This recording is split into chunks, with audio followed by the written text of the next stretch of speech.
Hello and welcome to our unit introduction series. And today we're going to talk about Pikemen. Now, this episode is a little bit late because of the patch 4, and in this new patch, everything, I mean, almost everything has changed, especially for the cavalry, pikemen, and most importantly, all the ranged units. Because of that, I had to experiment with it a little bit. So, I'm gonna talk about the patch 4 pikemen and their general properties. I also would like to remind you that the Creative Assembly decided not to have solid solid unit properties, meaning in one patch you might be kicking ass with any unit you want, but the next patch it probably sucks so hard that it's just a waste of money. Now back to the pikemen.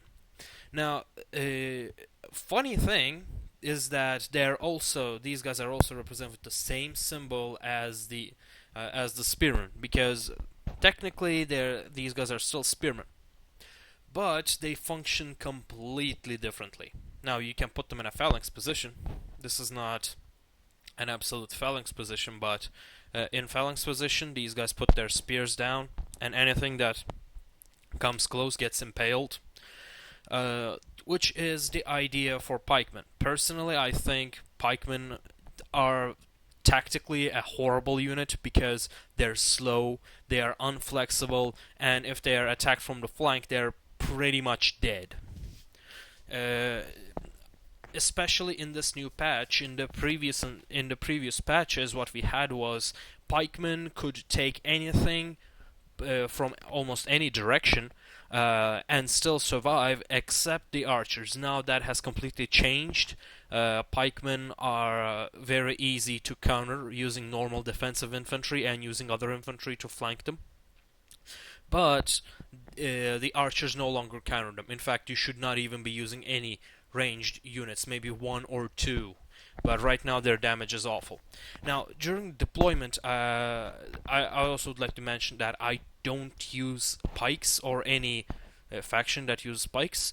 The way I like to, I saw most of my opponents deploy them is in an in an average line like this, and depending on the enemy, you can make it wider or a little bit tighter.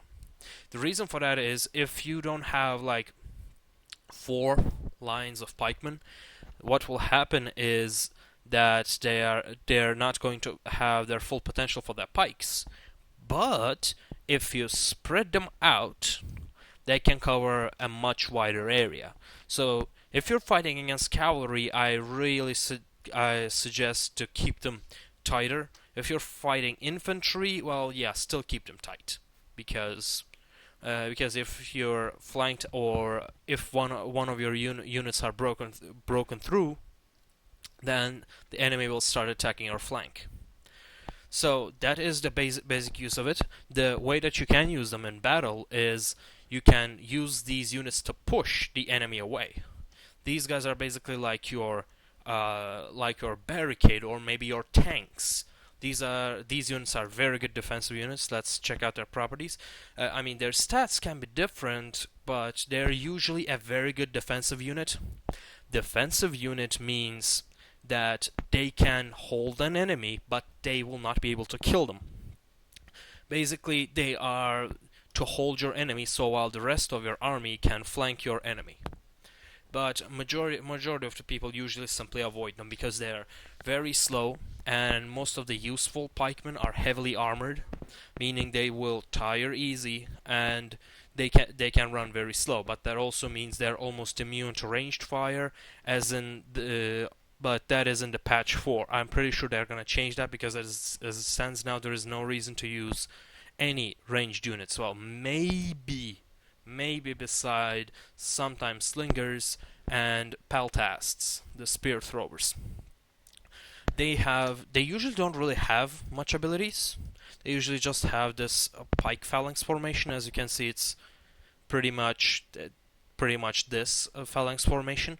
Unless they're in the phalanx formation, they're very weak because they use their swords, and I think they're not trained in that, I guess, because they get defeated by pretty much anything else.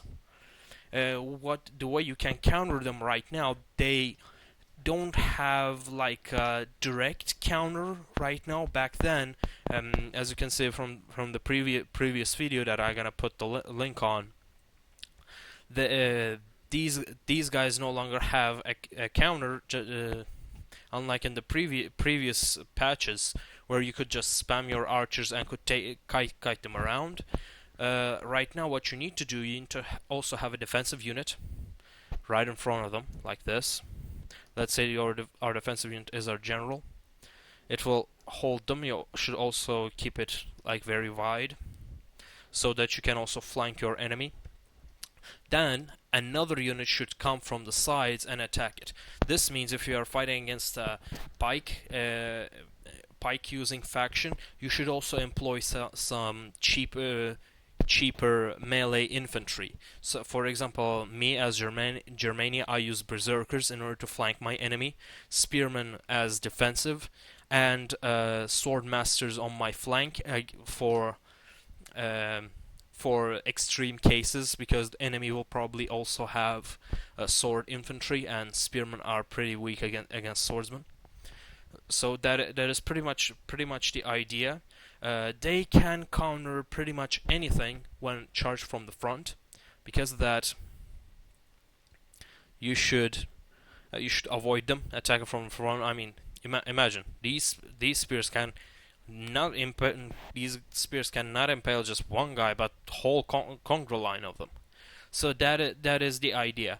You hold them, you flank them, you kill them. When you are using them, try to hold use these units to hold the enemy while your other units execute hammer and anvil. These units are perfect for hammer and anvil because when the cavalry charges from behind, like through here, it will cause your cavalries to push the enemy on the enemy spears and will deal them extra damage. I'm not sure if it's statistically like that, but I have observed something very similar. I mean, from the animations. That is pretty much how pikemen are. And don't forget, with each patch, the game can change drastically, especially in this patch. So take all these with a bit of salt.